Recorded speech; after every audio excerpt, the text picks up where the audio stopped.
Today we play in the FA Cup third round against recent Europa League winners and current 5th place Premier League team Stoke.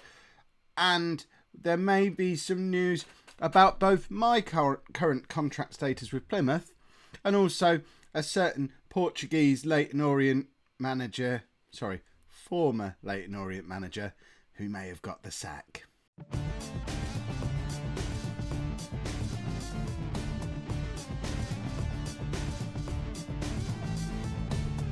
Hello and welcome to Season 11, Part 5 of Non-League to Legend. I'm Kev, and coming up on today's episode, we're at home against Stoke in the third round of the FA Cup, which inexplicably is taking place in December. Has that ever happened in real life? And then we've got a league game straight after that at home against Scunthorpe. In fact, this is the start of 4 league games in a row. I had planned to bring you the Mickey Mouse Checker Trade Nonsense Trophy game against Leyton Orient in a couple of games' time, but I don't think there's any reason to do that now, because if we have a look at their managers, Cristiano Ronaldo got sacked. I didn't notice. I didn't get a notification in game. He actually got sacked a week after we thumped them in the game that you lot witnessed. So he's long gone from Leyton Orient. He's now managing Blackburn, which was another one of the jobs we were looking at last year. And Blackburn are 4th, so big rivals of ours for a promotion spot. As you can see, we're sat rather nicely at the halfway point of the season in the playoff spots. We've got a game in hand over the teams above us, including Blackburn. It's been a rather good run of form up until those last 2 games, which we don't really want to talk about. We had a long unbeaten run, going all the way back to the day Ronaldo got sacked from Leyton Orient. That was our celebration. We just went on a 2-month unbeaten run. But then it all kind of caught up with us against Walsall and against Posh. We've lost our last 2 league games in a row, which has seen us tumble down a little bit. It was all looking good at the giddy heights of 2nd place until that happened. I think we may have just got nosebleeds, and that's what's caused us to fall down a little bit. Either that, or perhaps our minds was on today's game against Stoke, because Stoke are currently 5th in the Premier League, and it's not a fluke. If we look back at their last 5 years, they're an established top half Premier League team who regularly play in Europe. They're in the Europa League this year, having won the Europa League 2 years ago. So, Stoke are a good team, managed by Eddie Howe. They're going to obviously completely thump us today, but we'll give it our best shot, and this is the team that we're going to put out there to do exactly that. So we've got Thompson in goal, a back 4 of Smith, Fid, Jordan, Nyambi, Fisher, Smith and Shorthouse in midfield, with Hartley in behind Dixon and Davison. And I can't believe I almost forgot my contract. The board have given me a new one. The new board have extended my contract. They've given me a pay rise, extended my contract to the end of next season, and they've removed all the expectations on me to do stuff like sign young players and blah, blah, blah, blah, blah. So they're very, very pleased with my overall leadership of the club. Where I did have club finances and club philosophies really low down on there before, they're now up where they should be because the rules have been changed. So all is looking good.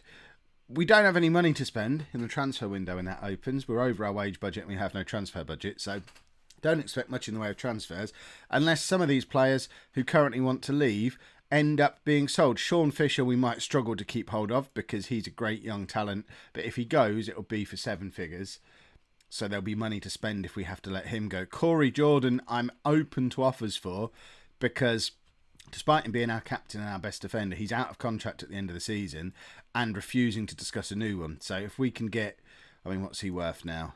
600,000. If we can get £750,000, even £500,000 for him at this stage, then I guess it makes sense to sell now and see what we can bring in.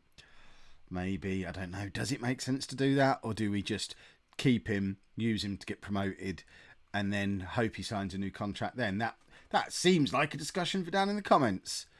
We are a little bit struggling for match fitness for this big game against Stoke. I have considered resting Fid and Shorthouse because they're both struggling a little bit, but they wouldn't forgive me if I left them out of the biggest game of the season against a big Premier League club. So they'll play today. They won't play in our next game because of it, probably, unless they win and they're just absolutely walking on air and it doesn't matter whether they feel fit or not. But we'll see how we get on today. We might have to make some substitutions fairly early on. What a save by Thompson, really early on. I mean, there's 15 seconds on the clock, and he makes an absolutely blinding save from a long-range thumper. It looks like they've already got an injured player. They're number 8. And it's only got 9 minutes on the clock. They're number 8, which you can't see because my head's in the way. Hold on. Their number 8's injured. So let's crowd round him and make it worse. Fisher intercepts well. Dixon running with the ball, finds Davison. Back to Fisher, to Shorthouse, who's playing deeper today because we wanted to get Hartley into the team. Davison's hit the post, and Dixon has put us 1-0 up after less than 10 minutes against the 5th best team in the country. Oh, when we're good, we're good. It's brilliant to watch. I am a little bit concerned that this has all happened very early on in the game, and we might not be leaving ourselves much opportunity. I mean, it was a fingertip save to put it onto the post from Davison. He's unlucky not to score for himself, but Dixon is there to snaffle up the scraps and make it 1-0. Good clearance from Davison there, but Stoke applying the pressure again. Their player took it a little bit wide there, and it's fallen to Dixon. We've got room to run into here. Dixon finds Hartley, back to Shorthouse. Shorthouse finds Nyambi in space, who crosses. It's not the best cross in the world, but he's made it back in time to cover, although he is finding himself a little bit out of position here. A Stoke break quickly, and what a goal. I mean, that just proved why they're one of the best teams in the country, because that was a counter-attack with pace and purpose. It's a one-man counter-attack. He's completely on his own, no support. Didn't need any. Just destroyed Nyambi for pace, and beat Thompson at the near post, which, could you fault the keeper there? I think we struggled to, because it was such a well-placed, well-hit shot, but you never like seeing a keeper beaten at the near post. But Nyambi crosses again. This time it's to Fisher, and Shorthouse, I think it was probably going wide, but I always get excited whenever Keith Shorthouse finds himself in the penalty area, which for the last 3 or 4 games, as we're starting to play him a little bit deeper, is less often. It's really an experiment at the moment, because Lee Hartley was the man I expected to be our superstar attacking midfielder this season. We've been let off the hook a little bit there. He hasn't been able to get in the team because of the form of both Shorthouse and McBride, but he's moaning about game time. So I've told him we'll give him a run of games. So we're giving him a run of games in his preferred position and dropping Shorthouse deeper to do it. It's not really working out because Shorthouse has been our best attacking player all season. I think this might be the last game we experiment with it. I mean, Shorthouse doesn't look out of place in the 3-man midfield. He's perfectly good enough to play there, just not as effective going forward. And Hartley is certainly not as effective as Shorthouse is. Although he finds Davison there. Davison's got a lot of men on him, though, and can't beat the first of them. Jordan very coolly plays it across to Fid, and that was terrifying to watch as a manager. And Stoke's shooting has been a little bit wild today, which is surprising. It's a shame it wasn't a little bit wild for that one beautifully placed shot that they had for their goal, and that is another lovely piece of football. And they're not playing well, but they are just devastating when they get an attack going, and they just get in behind us there. Williams cuts it back. They've got players queuing up to tuck it in, and Thompson does really well to get a hand to it, but can't deflect it far enough to push it round the post. And we're now 2-1 down. There is nothing to be ashamed of in this game at the moment. Tick that off your bingo cards. With an hour on the clock, we've had 2 clear-cut chances each. We've had more of the possession. We've had more shots on target. Our pass completion's better. It's been a very even game that, because Stoke aren't playing well and we are playing well, their Premier League quality in front of goal is shining through. It's a shame. It would be nice to see us find a way to just get something out of this game, but I think we're going to struggle because of just how tired everybody is. We'll bring McBride on. He can come on for Hartley. Joey Smith, we'll bring Ollie on for him. And we've got a lot of attacking midfielders in that midfield now. We need something a little bit special from someone like Shorthouse or Fisher, the ones who can just pull a goal out of nowhere. And it would be great to get an equaliser and go off to Stoke for a replay. Just be good fun. Right, we'll bring Thompson on and switch those 2 around just for the last 10 minutes to see if trying little different combinations will make enough of a difference. Fisher finds Fid to Smith. That's a long raking cross, and Davison does really well to come out of it with the ball and force a save out their goalkeeper.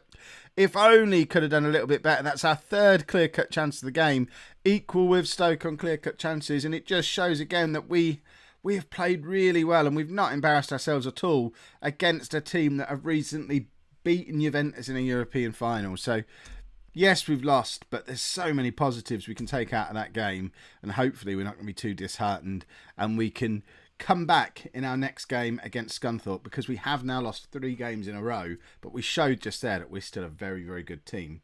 So hopefully heads aren't going to drop. So just a couple of changes for the Scunthorpe game. There's only been 3 days that have passed since the Stoke game. So we've let Shorthouse and Dixon drop down to the bench because they're both shattered, and McBride and Thompson come in to replace them.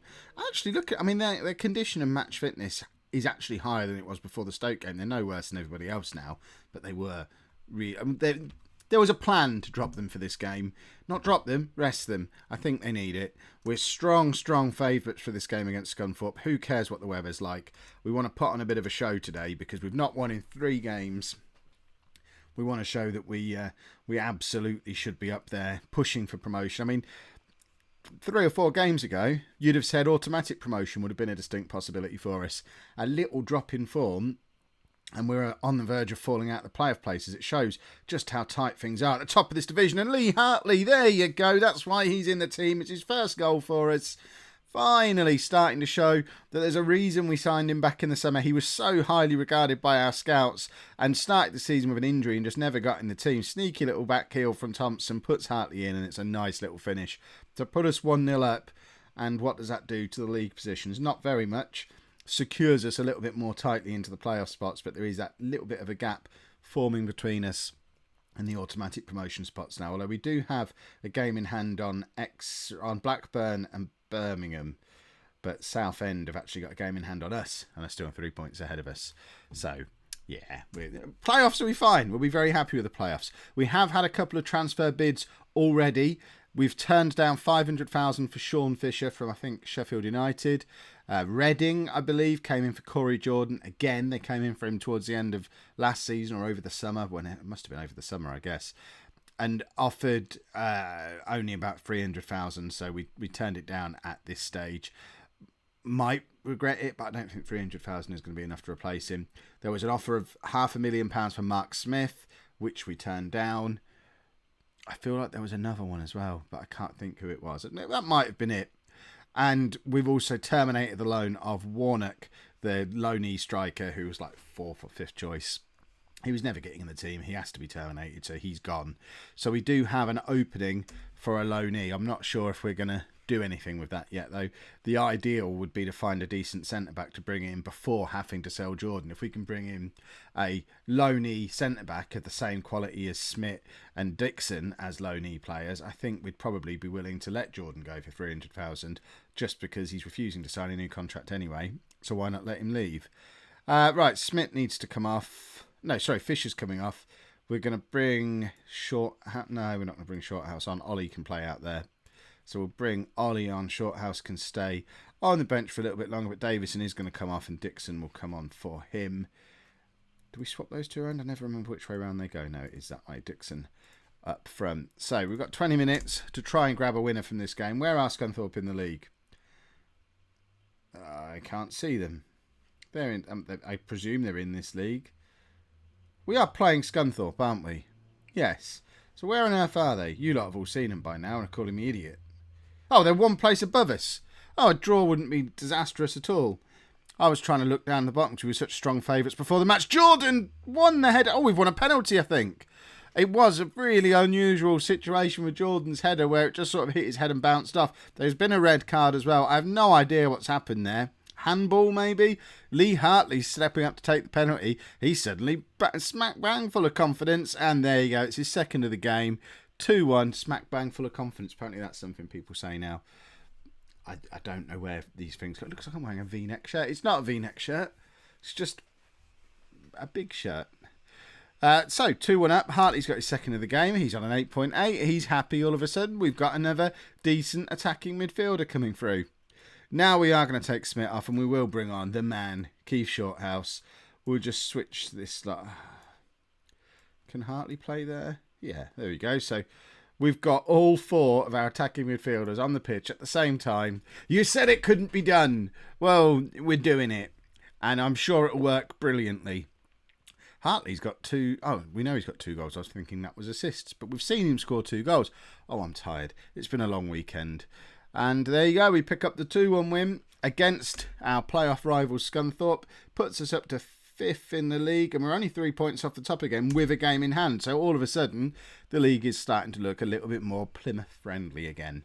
So we now have a transfer window ahead of us where we're going to try and see if we can do some wheeler dealing and just add the extra missing pieces to our squad and see what we can do. But there'll be more of that in the next video. If you've enjoyed that, make sure you pop a like on there for me. Subscribe to the channel if you'd like to see more. And thank you very much for watching.